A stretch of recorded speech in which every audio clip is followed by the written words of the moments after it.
is your local election headquarters. Good evening, everyone. I'm Peter Albrecht, and I'm joined by John Gray from Strategy Research here in Mobile. John is a political consultant, has run many campaigns across the state and across the region. John, thanks for being with us here tonight. Rushing in from the polls.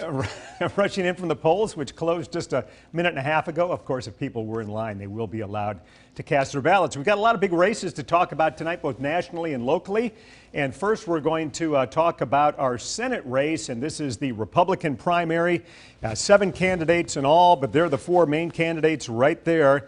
Bradley Byrne, our local congressman who gave up his seat in the House, hoping to move over to the Senate. Roy Moore, the former Alabama Supreme Court Chief Justice who ran for this seat in a special election and lost 2.5 years ago. Jeff Sessions, who held the seat for 20 years from 1996 through 2016. He became the U.S. Attorney General in 2017, now wants that spot back. And there's the political newcomer, Tommy Tuberville, the former Auburn football coach. And John, there's been a lot of talk about this race. There have been a number of polls which have had really varying results.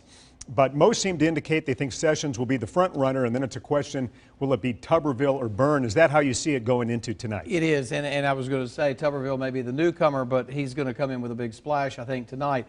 The real interesting question here is what happens with Jeff Sessions' numbers? You know, we have seen a lot of polls that have had him in front, but we've also seen polls that have had him consistently dropping in those numbers from those high 40s all the way down into the 30s. I feel like I'm giving a weather broadcast.